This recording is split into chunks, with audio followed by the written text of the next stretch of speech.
Lore Together is proud to be part of the Boss Rush Games Network. Feel free to find out more at bossrushgames.com/network.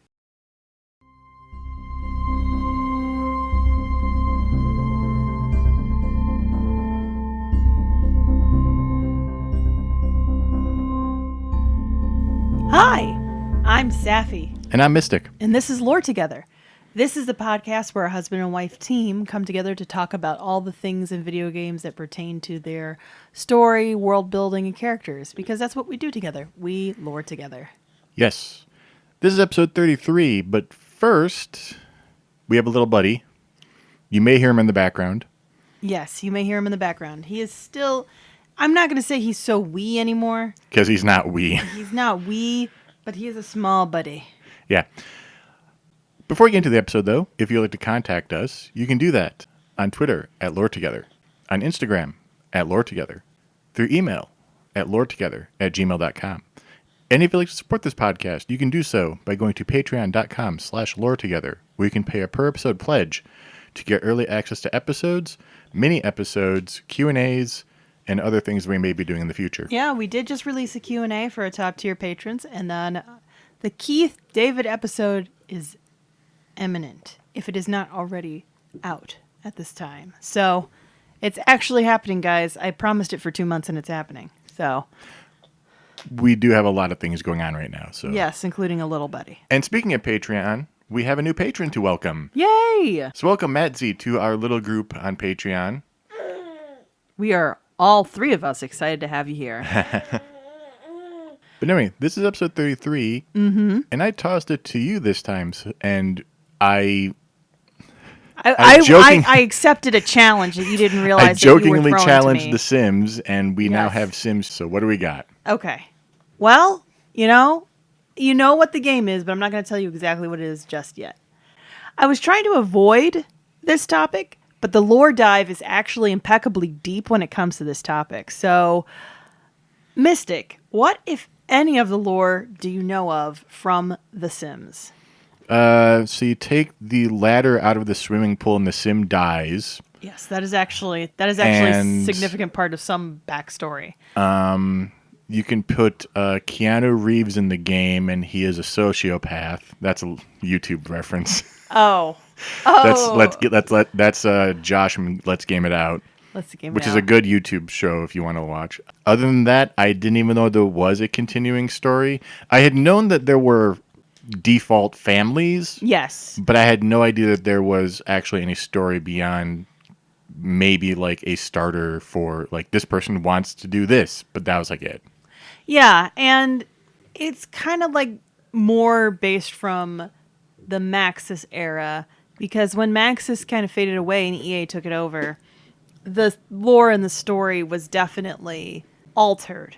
And I'll mention it briefly, so we're not really going to be getting into that, but this is a place where I would know the lore pretty well. So Mystic's not a huge fan. No, I'm not. But you've known that I've played The Sims for years. Yeah, I remember I used to play it on Mac before I met you. Yes. You talked about it being a thing that you would sit on the phone and play. While I was talking to you? No.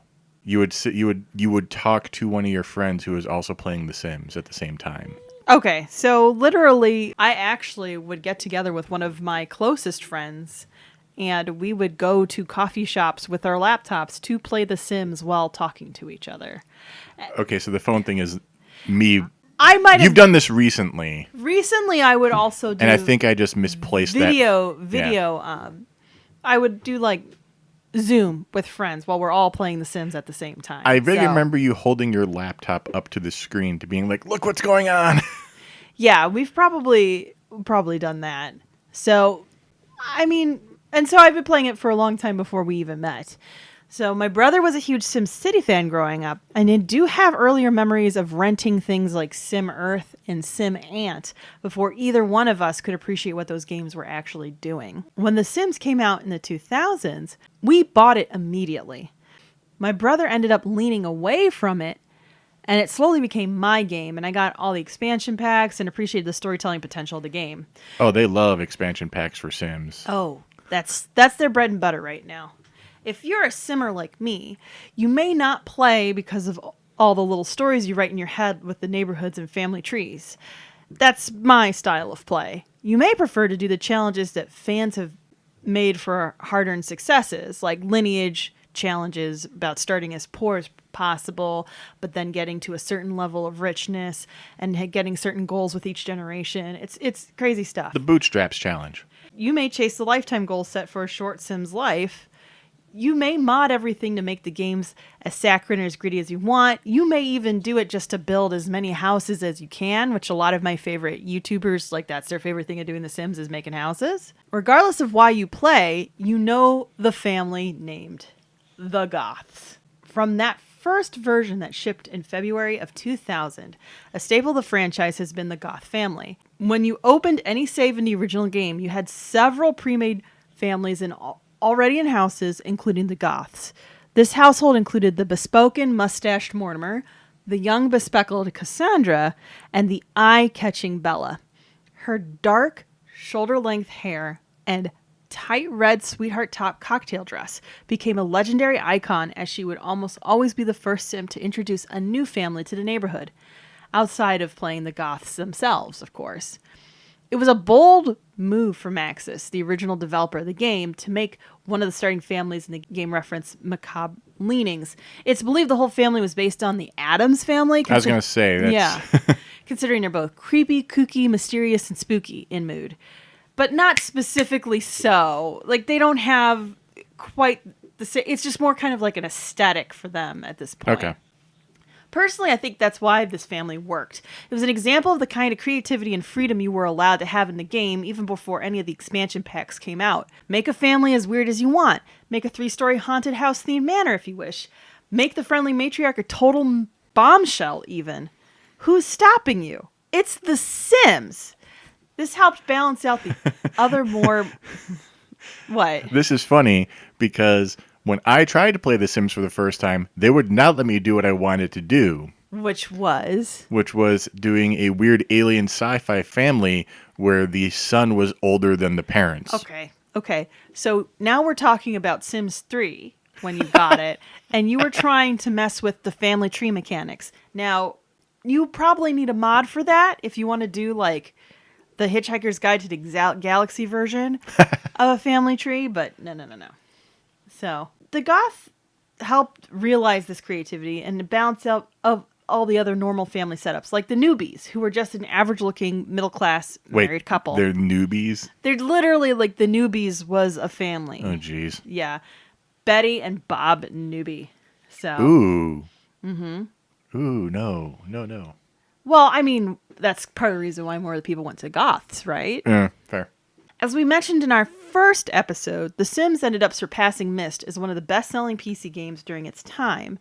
It attracted a lot of people who were traditionally wouldn't call themselves a gamer, which a lot of Maxis originals would end up doing. I feel like Maxis, for some reason, just tapped that part of the market. Yeah, that's Will Wright with SimCity. He always kind of tries to tap into... He's always been like that simulator junkie, which really attracts people who aren't into what is considered classical gaming. Yeah. In a lot of ways. And then he made Spore. And then he made Spore, and which was good. And I think Spore should have been 4 different games because it is doing so much.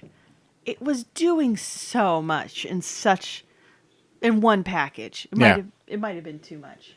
So, a sequel for The Sims was inevitable. In September of 2004, as if Maxis knew that was my birthday month and I would end up asking for it, The Sims 2 was released.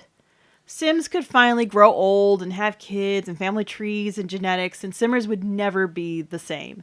Neither would the Goth family. Fans would find them 25 years in the future, and not just older. The Goths now had a younger son named Alexander. Cassandra was engaged to a philandering gentleman, and the beloved Bella was missing. Fans were shook. Deep dive investigations commenced, and for the rest of the Sim franchise history, someone has been alleging they knew what happened to Bella. Here's the thing. The whole Bella conspiracy actually reveals a lot of the Sims lore and wackiness that The Sims 2 established and was built up on in The Sims 3? For me, the answer isn't necessarily the biggest discussion. Though a lot of people have spent a lot of time online talking about it, and you can easily Google it and see. It's more the investigation into the possibilities that builds out a lot of intriguing paths to follow. Let's start with the canon story of Bella's disappearance. When you start up a save of Pleasant View in The Sims 2, Mortimer is elderly, which is expected after 25 years of time passing, and Cassandra is an adult. Alexander, the newest addition to the Goth family, is merely a child. The family has a picture album, a family album, that references the family being in their old house from the original Sims game, and Alexander being born when Cassandra was a teen and Mortimer is still an adult. In the memory system that The Sims 2 had, both Mortimer and Cassandra have memories of Bella being abducted. Alexander has memories of learning skills. Wait. Hold on. Alexander has memories of learning skills as a toddler from Bella, but not of her abduction. There's a memory system? Yes, there's a so one of the big things about The Sims 2 had a lot of great mechanics in there, and one of them was a memory system. So, like, for example, us having little buddy would be a memory, and you would keep it and be able to reference it for the rest of your life. And certain memories, it depended on what kind of sim you were, like getting married. Most Sims liked it. Some Sims were very sad about it. So, abduction? So it's solved? In theory, yes. We know that Bella was abducted by aliens. Wait. Yes. Wait. Yes. Abduction was a rare occurrence in the original game with the Live and Large expansion pack, although aliens were not present in the game without mods. In the Sims 2 base game, aliens are a supernatural life state that exist and will occasionally abduct a Sim. And by occasionally, it's actually a pretty low percentage. You must have the Farstar E3 telescope to even get abducted, which is an item you could purchase for a household in The Sims 2. And that's at a 0.05% chance originally in the game, at the base game. Male Sims who ended up abducted and were at least a young adult or an adult in age and more than 5 days away from being an elder will be impregnated by a pollination technician alien Sim, which would show up on the family tree. So luckily you didn't have to call Maripovich to see who the father was. Okay. Okay. I understand I am giving a lot. This is like a lot to have to buy into in this world. In regular gameplay, a Sim would be gone for several hours with their mood and their meters fluctuating. So for those of you who might not know The Sims that well, there's meters for basically your happiness, how sleepy you are, do you need to use the bathroom, like usually anywhere from 6 to 8 life meters that generally show how fulfilled your Sim is. And when you get abducted in The Sims 2, like it just goes higgledy-piggledy. It like just wavers back and forth. They're running experiments on you. Exactly. Okay. And then after several hours, several Sim hours, by the way, like a Sim hour is about a minute or so long. And then that would happen for a while before being returned with a new memory, sometimes with a positive, but most of the time with a negative association experience. In The Sims 2, there were like 5 base personality types, and the knowledge Sims were the ones that would be positively thinking about their abduction, where everybody else was like scared out of their mind and didn't think of it that way. When a player first opens a save in the Strange Town neighborhood that's in The Sims 2 and opens up the Curious family, you could trigger this event by sending Pascal Curious up to the telescope set up in the home he shares with his brothers and see him get abducted and end up having an alien baby. So alien Sim things are a very normal occurrence in this universe. Okay. Yeah. I'm starting to feel like Mortal Kombat is more grounded. I think Mortal Kombat is more metaphysically possible than this. Okay. Yeah, I would say. Back to Bella. The mystery is now not where did she go, but why is she still gone? Oh, that's interesting because everyone comes back. Yes, except Bella. There are a lot of other factors to consider. One thing to note is the fact that Don Lothario has a memory of being rejected by Bella Goth. It seems that Bella had done her usual routine of welcoming a new neighborhood to Pleasant View, and when Don made the moves on her, she rejected him. There is a picture of her looking up through a telescope on his balcony, possibly the time he attempted to make a move and she rejected him. So, who is Don Lothario? Don is a sim with the romance personality type. Typically, this meant that a sim is not good at monogamy, to put it kindly. Okay. Yeah. This typically could lead to jealousy and conflict naturally in the game. Romance sims would fear of being committed to anyone, but would get over it if they married a rich sim. On top of that, yeah, so it's literally the mechanics that a romantic sim, they don't like commitment, but if they're in a good enough mood and they're marrying a rich sim, they're like, okay, I can get over it. And they would have a negative memory about being married unless it was to a rich sim. Okay. Yeah. On top of that, the Pleasant View save started with Don in a messy bachelor pad with a red bedroom and a hot tub on his balcony. With this character setup, it's no surprise that Don is romantically involved with 4 different sims. He's got a history with the town maid Kaylin Langerak, Nina Caliente, Dina Caliente, and is engaged to Cassandra Goth.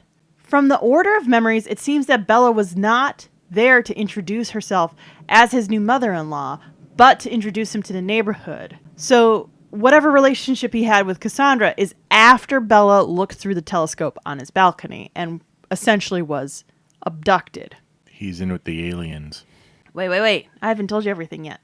Now, some of you may be thinking, wait, if Bella looked through a telescope off his balcony, that means the aliens just decided to abduct her, right? There's a problem with this theory. It's not the right telescope. I'm still trying to get over the fact that you looked through a telescope and the aliens know that you did. Well, like the difference between the telescopes is the difference between like a hobbyist in their backyard versus a telescope that somebody semi-professionally who works at home would use.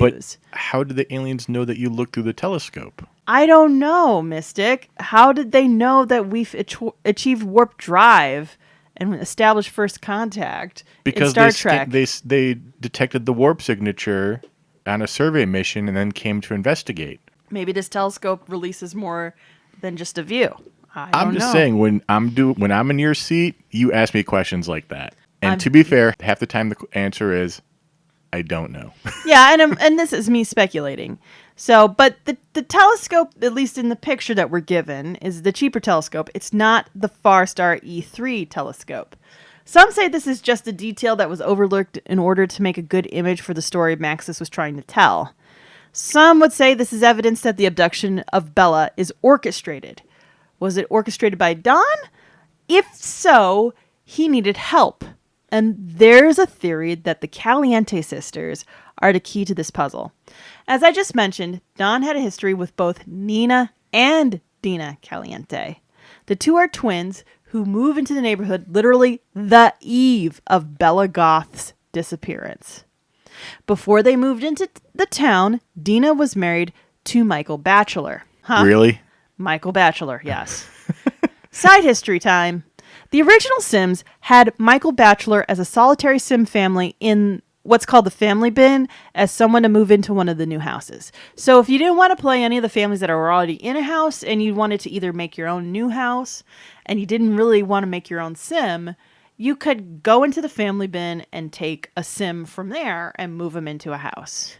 And Michael Batchelor was one of them. Because family trees are not a thing in the original game, there was no way to make Sims related if they weren't in the same household. We're not sure if Maxis meant to have Bella be the sister for Michael Batchelor originally, but by The Sims 2, the family tree reveals that Michael Batchelor is the brother of Bella Goth, and The Sims 3 solidifies that he is her older brother.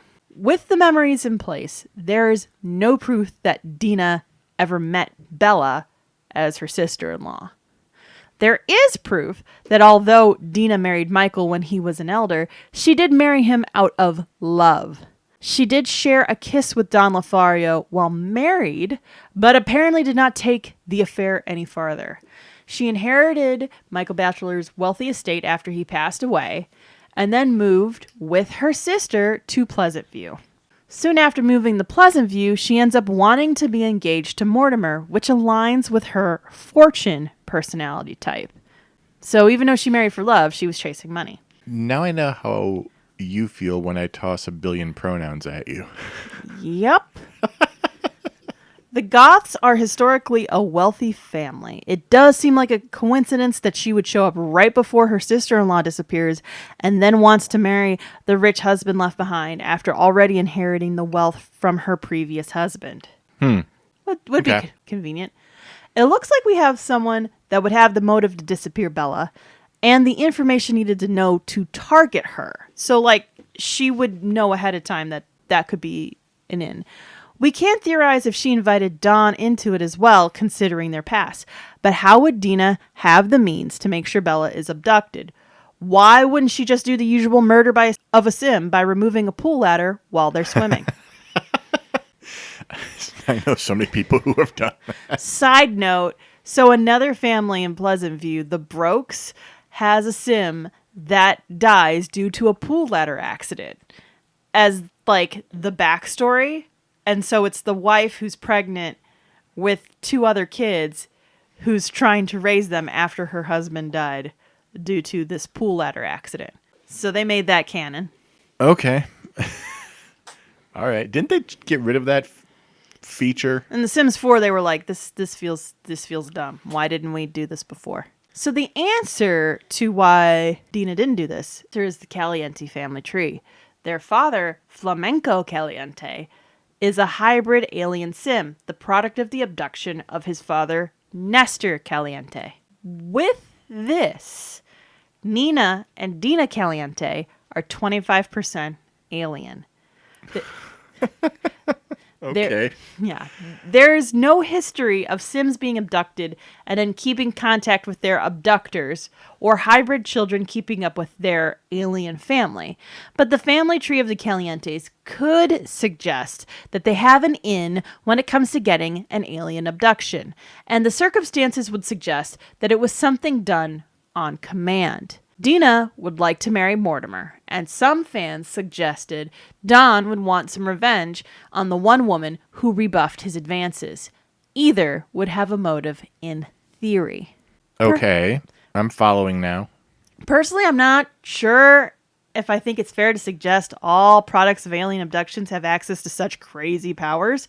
It sounds somewhat prejudicial, but hold on to that thought because there's some suggestion that the Caliente sisters have used the technology to get revenge on one more victim. More on that later. But if Bella was not returned within hours of being abducted, where did she go? Luckily, there was an answer built in, just in a different neighborhood. Fans of the series know that in each neighborhood, there are NPCs referred to as townies. Some are automatically generated while others are built into the neighborhood. And in Strange Town, you can find a townie that is Bella Goth. She has the telltale looks and dress. If you dig into the code, technically, she is a quote-unquote different Bella than the Bella referred to in the family tree in Pleasant View neighborhood. However, the developers confirmed that the Bella found in Strangetown is canonically the Bella abducted from Pleasant View. The one thing to note is that Bella's memories of the rest of the Goth family do not exist. This lends one to believe that when she was abducted, her memory was wiped completely. It could be that she was dropped in Strangetown because no one in Pleasant View would think to look there, even though her face is on every milk carton. And I do mean that literally because when you make breakfast for cereal in The Sims 2, her face is on the milk carton. Jeez. Yeah. Okay, so I'm following a lot of this now. Sounds like it's almost confirmed then what's going on then. So what's the conspiracy now? Well, the conspiracy is why. Is really the conspiracy is. It's less about what exactly happened, more like why would somebody. So it's a fact she was abducted. Yeah. And it is a fact that unlike everyone else, she is mind wiped and dropped in a different town. Right. And their missing persons does not look in other towns. Not in The Sims. Not in The Sims, at least. You know, the way the neighborhoods were built out in The Sims 2, that when they first made Pleasant View and Strange Town, and then they made a neighborhood that was essentially based on Romeo and Juliet, none of those neighbors could visit each other, if I remember how it Are was they like done. their own separate? They're like their own separate worlds. Okay. That you couldn't really... Because I know in later games, because I have tried to get into The Sims 3, like you could travel to different towns, I think. In The Sims 3, the neighborhoods are very much their own save state. So it's like a save game. Yeah, it's... In The Sims 2, it wasn't quite a save game, but people in different neighborhoods couldn't really cross over. Okay. However, to find out what happened to her through the rest of her life, you have to go to a specific neighborhood in The Sims 3. Although most would know that Sunset Valley, one of the neighborhoods that comes with the base game of The Sims 3, has both Mortimer and Bella as children growing up together as best friends, they may not know about the neighborhood Lunar Lakes that was a downloadable purchase in the Sims 3 store back when that was still up and running. Each neighborhood in The Sims 3 is on a different point in the timeline. Oh, really? Yes. Okay. Most of it is a prequel. They like to set it up as more of a prequel than a sequel. And Lunar Lakes is distinctly set in the future. All of the pre-built residents are descendants of colonists that traveled to the planet that the neighborhood is on. There are even biodomes that recreate parks in other Sims 3 neighborhoods. Buried in the graveyard is Bella Goth. Max has confirmed that this is the same Bella Goth that was abducted in The Sims 2. Although we may have questions about how she joined these colonists and if the male lady Mathilde Goth is her descendant, the sad thing we do know is that she never returned to the Goths she had left behind in Pleasant View. And for all we know, she never gained her memories back either. We should assume that the power that brought Bella to Lunar Lakes may also be the same powers that brought Don Lothario to the neighborhood Riverview. Despite the fact that the characters from the Newbies and the Broke Family stories are all younger in this neighborhood, Don is definitely just slightly older than the one that we find in Sims 2 Pleasant View. His biography not only references his choices between being married or staying a ladies' man, but also an accidental teleportation that brought him to Riverview. The family bio for him states, Don woke up one morning in a whole new world. He remembers stepping onto a teleporter, several women laughing, then nothing else until he found himself here. What women would have more of an incentive to enact revenge on Don than the Caliente sisters, who unknowingly were both pursuing him romantically while in Pleasant View? And wouldn't they both have access to alien technology if, in theory, they also summoned Bella away with a call to their distant cousins?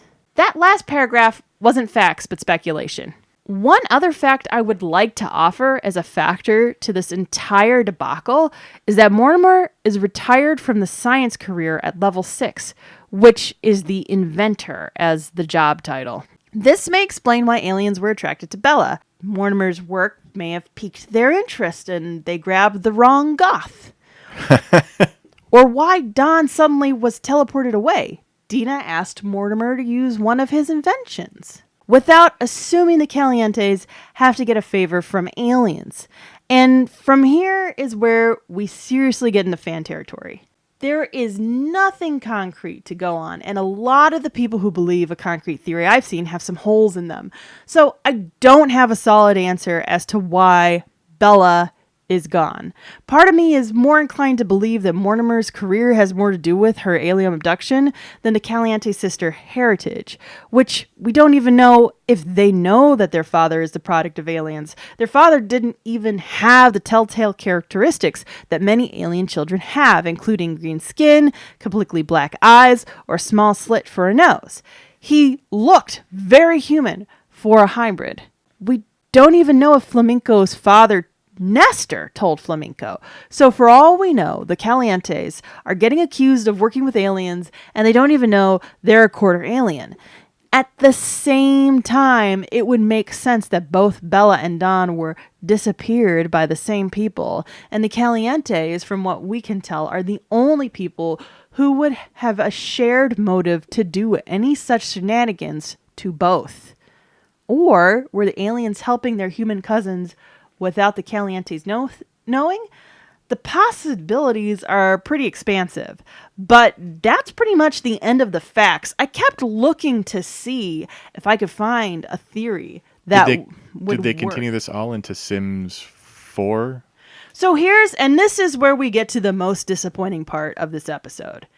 The Sims 4 is when Maxis essentially kind of dissolved and became officially part of EA without being its own separate entity. And from there on, The Sims 4 decided that the canon was not something they needed to pursue as strictly as they had before. So when you play The Sims 4, you can play the Goth family with Mortimer, Cassandra, Alexander, and Bella, all together happily together in the same creepy kooky household. Is it a reboot? Yes, they have said it is a separate alternate timeline. Now, some people decide that they're going to use this alternate timeline to explain things that you find in the other games. So there is literally a theory that believes that Alexander Goth tried to figure out what happened to his mother and never trusted the alien abduction story. So he became a time traveler, traveled back in time in The Sims 3, wrote a book you can buy in the bookstore in The Sims 3 called A Murder in Pleasant View, which is literally written by the author Alexander Goth. This is literally in the text. Okay. And that was him trying to say that there's no way that his mom was abducted by aliens. Because he doesn't have memories of it. Right. And instead it was his dad did it. Like his dad murdered Bella. There are theories who believe that, Bella... So there's a lot of issues with the facts of it because we're trying to figure out what the developers meant to keep in and what the developers accidentally kept in. Because I heard a passing reference that there might have been a fire when Maxis was developing this and had to recode a bunch of stuff. Oh, geez. And that might be why the two Bellas actually have two different personalities. One's a romance sim and one is decidedly not a romance sim.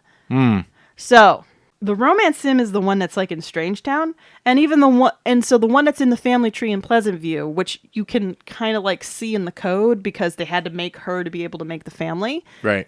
It looks different also than the one that's in Strangetown because that's just the way computer coding is. Right. But it's a slight difference. They're obviously meant to be the same character. Okay. So then it's a question of if she's truly a romance sim, was she cheating on Mortimer? Were she and Mortimer even together when she was abducted? Things like that. Okay. So that gets really nebulous, so I didn't want to dig into that too deeply. But there's a lot of people who have theories based on that deep into essentially almost down to the lines of the code that are in the game. Here's my question. I know The Sims has really weird technology in it. Yeah. Is there anything that deals with memories? Not specifically. In Total Recall, we can get a memory implanted. Not specifically a memory implanted or not. That sounds like such a thing that would be in The Sims, though. I can't remember. That's not something that I researched because you have to remember that this came out in 2004. That's fair. And then the next one didn't come out till about 2010, 11. I'm trying to remember. But there's definitely been an abduction. It's just who did it, why. Why? Why is it so different How? than every other abduction? Yeah, how? Because if Alexander's right, then she wasn't abducted. Right. So. But and then there's other theories too. For example, Bella Goth in the game is not an elder when it comes to The Sims 2. She is an adult. So she's still this young, hot thing. Or looks like a young, hot thing, right? One of the things that Mortimer invented was a serum to keep her young, which actually in the game you can get as a reward to this forever young youth serum. Oh, geez. Yeah, in the game. And keep a sim living forever because it's all wish fulfillment for a lot of players. That's what it is. Right. So that's why you can beg death not to take someone. So a lot of theories revolve around the fact that she had this youth serum and that's why she looks young and that's why the aliens wanted her. There was one theory I read that had some interesting points and not only had the divorce thing but also referenced that maybe Michael Batchelor had been in the science career first before Mortimer because in The Sims 3, it's obvious that Michael Batchelor is older than Bella and Mortimer Goth. Okay. But the thing is, there's nothing in the games that I can find from what I was able to see in the wikis and all the other searches that I did that says that Michael Batchelor was ever in the sciences career. How good are the Sim wikis? Pretty decent. Okay, good. Pretty decent, actually. To continue that thread of discussion. Yeah. No, they're pretty decent. They dissect the history of each character really well, considering the continuity craziness that happens. So... Well, yeah, considering you said that the third game is on multiple points of the timeline, which is... Yeah. And then here, get this. So, talk about that. The only other character, other than Don, that is older in The Sims 3 than in comparison to The Sims 2 is Nina and Dina Caliente. Well, they're aliens. They are on a different neighborhood that you download later that is kind of like a vacation island. And I'm assuming none of these downloads are available anymore. I don't think so. I mean, I would love to be wrong because I didn't download all of them because you had to buy them in the past. And for me, I didn't have to because as long as I had a family tree that was like 6 to more generations long, I was having a fun time. I didn't really care about the neighborhood. So it just gets so convoluted. And every theory that I've read that's like tries to be concrete and have a lot of power and oomph to it has holes. There's ones where they're saying, oh, there was clones of Bella, and... Clone sounds good. You can have clones, but if you have a clone, it's always the opposite gender of the sim that's cloned it. So that's not how cloning works. Yeah, that's how it works in The Sims too. So it just... What if she's like the third clone or something then? Yeah. Then it would be... There's a theory that Bella Goth in The Sims 4 is a clone... Of a clone. And there's Don Lothario in The Sims 4 as a clone. I'll be honest, my personal opinion is that they made The Sims 4 and they just didn't care. So they decided just to like... Well, that's not lore. If we want to talk about that, we have a lot of games we can go through. Yeah, if you want to talk about how much developers don't care about canon, yeah, we would be here forever, but developers nobody would want to listen. But there's a point where you just can't bother with it with certain aspects. Well, I think it would have been fine in The Sims 4 to either... continue the story. Split the timeline, just like every other franchise we've covered for the past like 3 episodes. I know, and that's essentially what they decided to do. They're like, well, actually, you just get to play as and it's not the same Goths either because Mortimer in that one is a writer. He's not a scientist. Okay, so it's just like it's just completely. It's completely bananas. Just completely bananas. Is there bananas. Sims 5 coming out? Or is that out already? No, that's not out. It hasn't come out. There's speculating about when it's going to come out. I think EA is still making money on The Sims 4, so they're not going to be in a rush to develop The Sims 5 because they can keep putting out expansion pack upon expansion pack, upon game pack, upon stuff pack, upon like little kitschy sets now. I stopped playing The Sims 4 because I realized The Sims 3 was so much better from the get-go. The Sims 4 is just so piecemeal and doesn't have quite the same amount of depth and that The Sims 3 or The Sims 2 had. Well, the question is there depth in other areas that you're just not playing? Well, building houses is great in The Sims 4. It's fantastic. You can build some beautiful stuff. Which, if that's what their fan base as a whole is going to... Then you might as well do an architectural simulator. Well, yeah, but, people want to build their house with a little bit of story and a little bit of character stuff. If that's the majority of the fan base, that's where no? Okay. No, I wouldn't. I'm just say spitballing. That. I don't know. I wouldn't say that. I mean, like, I haven't been on Twitch to see the kind of things people are doing on the Sims 4 Twitches, but I feel like it's a combination of people live streaming building houses, people live streaming playing with the Sims, doing their challenges. It's a pretty good split of all the different ways you can play the game. I'm much more like a family-oriented player. I love families and lineage and little stories with that and making little drama like that. And that's my thing. But yeah, it's not for everybody. So with that tangent aside, that's the whole Bella Goth facts about conspiracy and some conspiracy. You will find people telling you this is what must have happened to Bella Goth. And guys, just don't buy into it right away because there's just too many open variables. I'm not convinced the Caliente sisters know that they're aliens. I'm just not convinced. And the funny thing is, even if they give you an answer in Sims 5 or whatever, Yeah. you don't know because it's now a different timeline. And then here's the worst thing. So in The Sims 4, if they're continuing that timeline, the Caliente sisters can't be aliens because aliens weren't available in the base game like they were in The Sims 2. So it's just impossible. And then suddenly they have their mom living with them as well. So it's just like... Okay, we're getting into a lot of weeds now. Maybe we should call it. Yeah, I'll stop. I can go on forever, but it's just... I'm noticing that. I know. I love the game. I love what the series has done, but I think there's some problems with what The Sims 4 did, and it keeps reminding me why I really love The Sims 3. So, but that's this conspiracy web of Bella Goth. Playing her in the original game though was really fun because she was just so distinctive and easy to find. And then, like, you would just be doing things around with your expansion packs, or you'd have a random party and be like, oh my gosh, there's Bella. And it was fun. It was just cute. It was cute stuff. So. But now, who knows? Who knows? Who knows where the heck and how the heck did she get to that freaking colony? All right, everybody. Thank you for listening. And next episode, we're going back to our usual shenanigans where Mystic is researching. Yeah, I'm not quite sure I'm going to do yet, but I think I'm going to be able to do something a little bit differently focused than usual. Okay. All right, I'll take that. We want to thank you guys for listening. Thank you very much for listening. Like always, we heart you so much, and we'll talk to y'all later. Bye. Bye.